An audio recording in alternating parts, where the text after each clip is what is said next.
Hello, everybody, and happy 4th of July. So, I wanted to make a video, kind of an ambitious video. It ended up taking a little too long to make this video, so I'm just gonna try to go quick. And the theme, of course, is America today. That's the theme of the day. And I was trying to find, two companies that best embody America, or talk about a few companies that best embody America.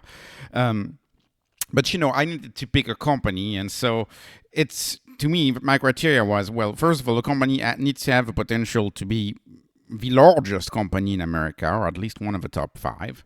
And then it needs to have regular coverage on the channel, right? So, for example, I could have included Palantir. I could have included Google, especially for an Independence Day video. Kudos to Google for putting such a show on the front page and the doodle and the website. Google does it really well.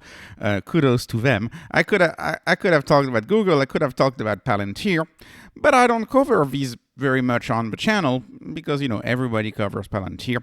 I decided to talk about Tesla, but I'm only going to talk about Tesla briefly because Tesla is a stock that I want to cover on the channel, but it's one of the most hated stocks out there. So I'm just going to do a light coverage of Tesla. This video is mostly a coverage of MicroStrategy. I do a regular coverage of MicroStrategy. So let's talk about MicroStrategy first, and let's talk about MicroStrategy through the lens of an American champion.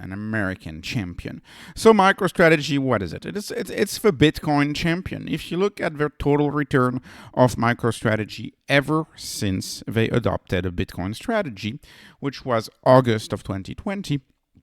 So I'm going back to the 1st of August, the 3rd, I guess it was a weekend. Anyways, over the past 5 years, it's returned 100% every year for 5 years. So the returns for MicroStrategy have been a 31x. This stock is simply one of the best performing stocks in the world. 31x in the past 5 years. So the stock moved from like 800 million to, now what are we looking at? We're at 112 billion. So it had already run before that, right? So if I were to take even early 2020, I would get even higher return. So right now the stock is 112 billion. There's a few things I want to say. Bitcoin and freedom. Bitcoin is freedom. This is Michael Saylor's July 4 tweet for Independence Day, right? Bitcoin is freedom, and you can see, of course, the eyes and the laser. And you have strategy being the top. Strategy is the top company, of course, owning Bitcoin by a long shot, by an order of magnitude. They have more than an order of magnitude more than Mara. Mara, who just recently grew the bag. Kudos to Mara. I know Mara is kind of the most hated miner right now, but kudos to them for growing the bag. It's going to take a long while for MetaPlanet to catch up to even Mara, and then to MicroStrategy. Is any company ever going to catch up to MicroStrategy? I personally don't think so anymore. I think the only credible entities that could potentially catch up to MicroStrategy is going to be a nation state at this point. Saylor has been the champion of Bitcoin, the face of Bitcoin, to a lot of people, to Elon Musk. I mean, I'm pretty sure he's the one who orange pilled Elon Musk, although he won't say. But you may remember the tweets, for example, let's talk space engineer to space engineer, let's talk. That was like 4 years ago, so I'm pretty sure he's the one who orange pilled Elon Musk. But he's clearly also orange pilling the president of the United States. This must have been one of the highlights of his career, of his movement, of actually getting the U.S. to create a Bitcoin reserve, a strategic Bitcoin reserve. This is insane. Like, I never thought this would happen, and this actually happened. Let me show you. This is the statement, right? Establishment of a strategic Bitcoin reserve from the White House. So that was a few months ago. Okay, it's just seized Bitcoin for now, but will they actually add to it? That's the big question. I fundamentally believe that after this wave of now companies adopting Bitcoin, so we've had the retail, the individual investor phase adding Bitcoin. That's done. We're now moving through the corporate phase of adding Bitcoin, the register investment advisors phase of adding Bitcoin to clients' portfolio. We're in that phase. I fundamentally believe that the next phase is nation states starting to add Bitcoin, to adopt Bitcoin. And we have clues. We know there's states that mine Bitcoin stealthily, and we don't really know. I mean, and I'm talking about bigger states than El Salvador. Bhutan, for example, is one of them. But of course, Iran, we found out 2 weeks ago that Iran was likely mining a bunch of Bitcoin too. So there's a lot of states, and there's a lot of states that mine Bitcoin. And of course, why do I pick MicroStrategy here as the American champion, the Bitcoin champion?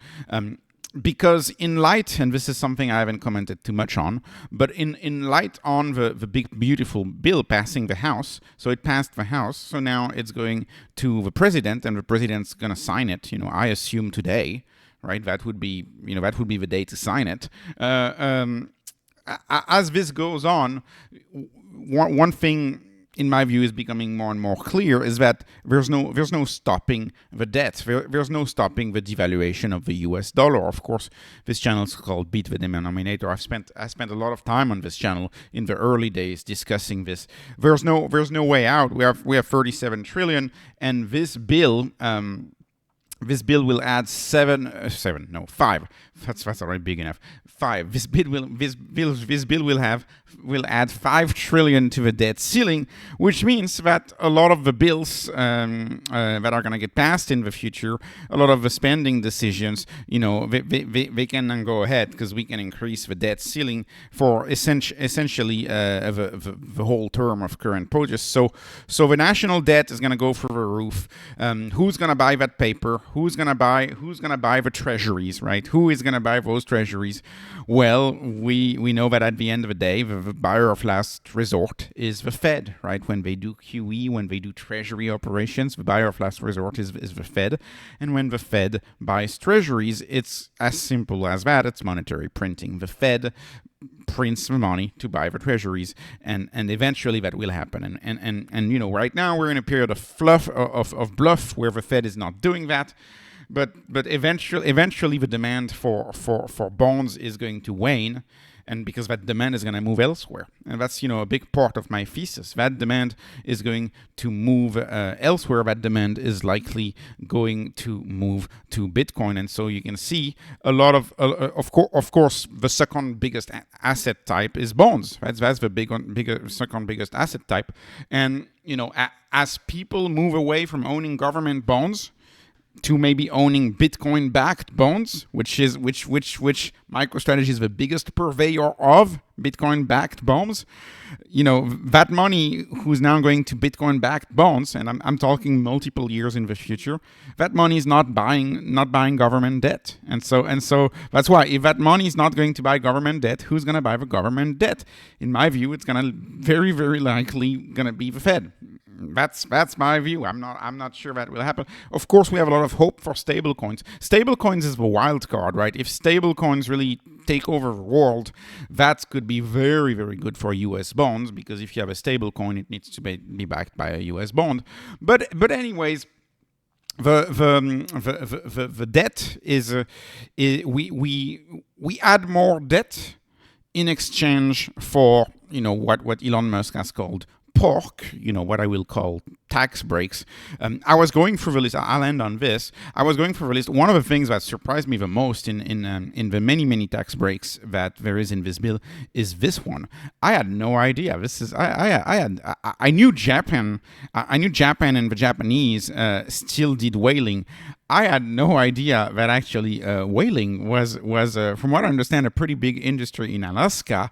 And the senator from Alaska put in a good word, and now you have a $50,000 tax deduction for whaling-related tax expenses, and so yeah, it's this bill.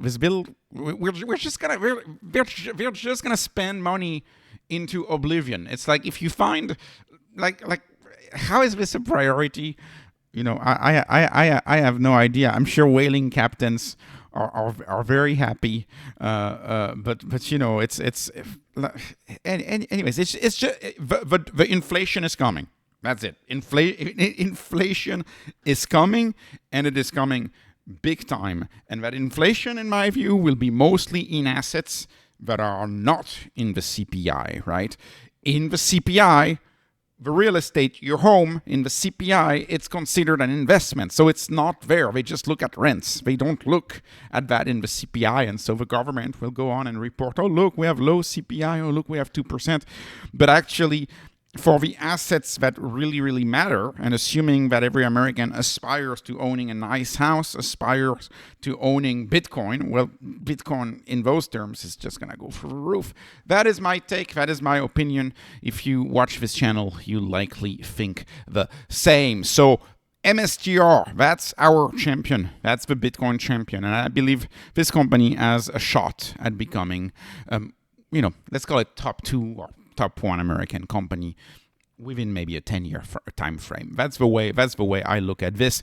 And another stock I want to talk about, of course, and I'm not going to talk about very, very long about Tesla. And this is just going to be a very high-level overview of Tesla. I've covered Tesla many, many times in the early days of the channel, and I'm leaving that fight for over YouTubers. Tesla is absolutely hated. And people who do not like Tesla are very vocal in the comment section, and so my goal is not to convince anyone. I'm just telling you my idea of Tesla.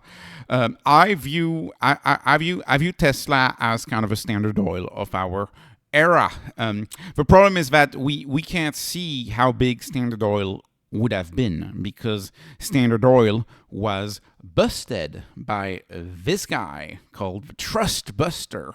Standard Oil had a breakup, and it's essentially most oil companies you can name today were Standard Oil, like ExxonMobil, Chevron. They were Standard Oil at one point. Pipeline companies. So Standard Oil, if you follow the history of Standard Oil, it reminds me a lot of Tesla.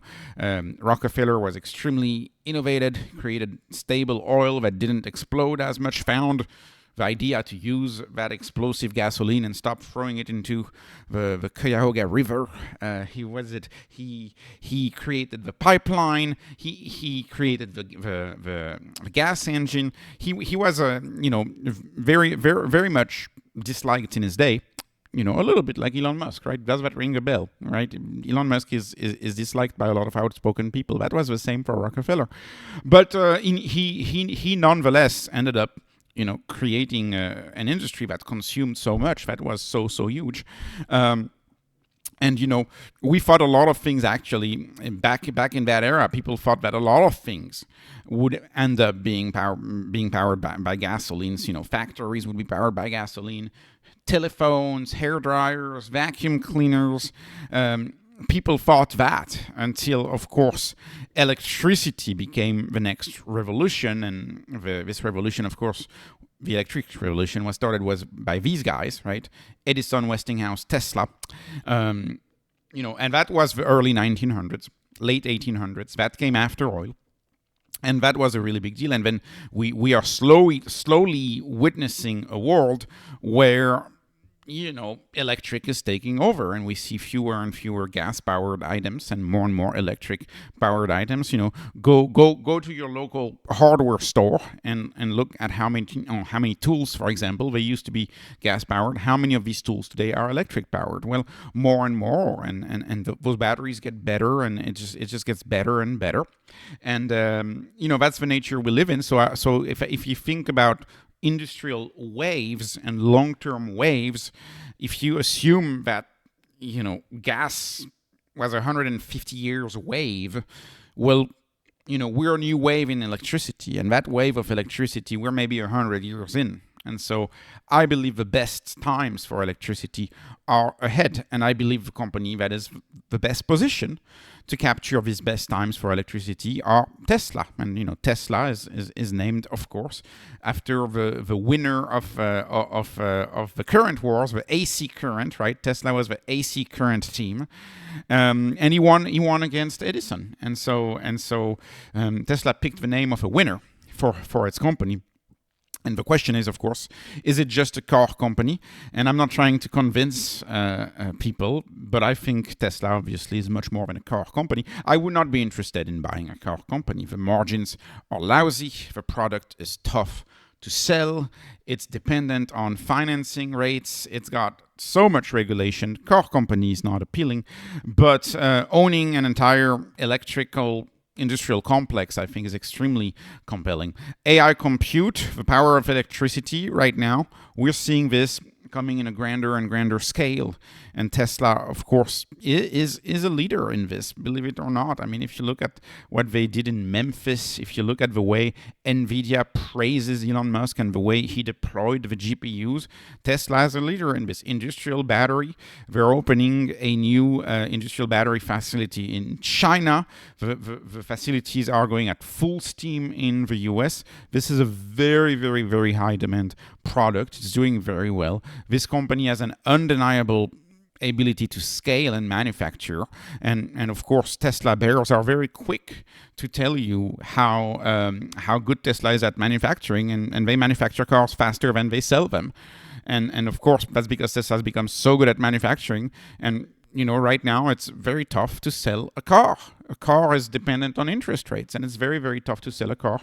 And there's also a cultural shift, I believe, going on. Less younger people are choosing to own car. More and more people are choosing to entirely rely on rideshare and on grocery deliveries. If you can get your groceries delivered, if you can get your food delivered, if entertainment moves from going to the restaurant to ordering DoorDash and watching Netflix, then the utility of a car is lower and lower and lower. So of course, that's why robotaxi is such a huge deal for Tesla, because if they actually nail robotaxi in most cities in America, then all of the cars they manufacture can just go towards being robotaxis, and you can kind of create a nearly unlimited demand for your product, because your product all of a sudden has a very low price point, less than $1 per mile, 50 cents per mile, probably something that is going to be, and you can just dump cars in American cities, and these cars can just do traffic for you, and you change entirely the business model from a company selling car, low margin, tough business, to a company now selling rides, high margin, high business. And of course, Tesla, okay, solar and home battery. Solar and home battery, Tesla was not doing very well for the longest time, but we have to look at what's going on with the Powerwall 3. The Powerwall 3 is taking over solar. I mean, it seems, and Tesla has chosen the hybrid solution. And on this channel, I spent a lot of time talking about the difference between microinverters and single inverters. If you look at the way the Powerwall 3 is designed, it's a hybrid. It's got 6 strings in it, and it seems to be winning. And a lot of people are choosing that as their home battery.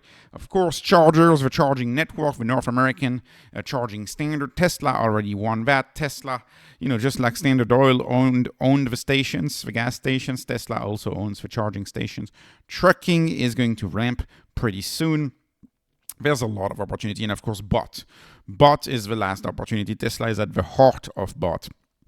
And if you follow, for example, the All In podcast, it was very telling at the All In podcast. They were asking, which company do you think is going to be the most meaningful in the future? Tesla was the mode. Tesla came up the most out of all of the companies of these venture capitalists. They picked Tesla the most as the company that's going to have perhaps the most impact in the 2030s. And of course, people are too short term and they don't look. And you also have people, and that may be wise. I'm not a trader. I'm not the type of person. I don't trade. But some people agree with me on this, but they say, hey, it's not Tesla's moment, right? You gotta wait a year, you gotta wait 2 years, when really we are at that inflection point where the revenues start to shift. And when the revenues start to shift from auto to robotaxi, then I will get into Tesla. And what I say to this is, I'm not the type of person who can time the market, so this is not something that I do. So like I said, I'm not trying to convince anybody here on Tesla. It's a highly controversial stock. I will just leave it to some food for thought. I think fundamental questions, thinking 5 years out. I think asking oneself, is car ownership going to be a thing in the future? I think that's a big thing to ask themselves. A lot of people actually don't sit down and calculate how much their car costs them. But the odds are, if your car all in costs you $1,000 a month, the odds are you would find that your experience is probably just better not having a car and simply having $1,000 a month to spend on a rideshare, $1,000 a month to spend on Uber, on Lyft, because I would argue you are going to spend less than $1,000 a month, because grocery deliveries. If you get Walmart, for example, you get Walmart groceries. I mean, or whatever, Instacart, whatever your local business is. Even Amazon started launching that, right? They just launched it in my city. You have Amazon groceries now. They have warehouses. So groceries, it's free. So having grocery shopping, well, that's not really a thing anymore. Of course, buying stuff, it's all online. They deliver it at your house. So that's not really a thing anymore. And then, okay, so you have going to work, and then you have going for the occasional outing and going to the airport. And all of that, I would argue, is much lower than the cost of car ownership.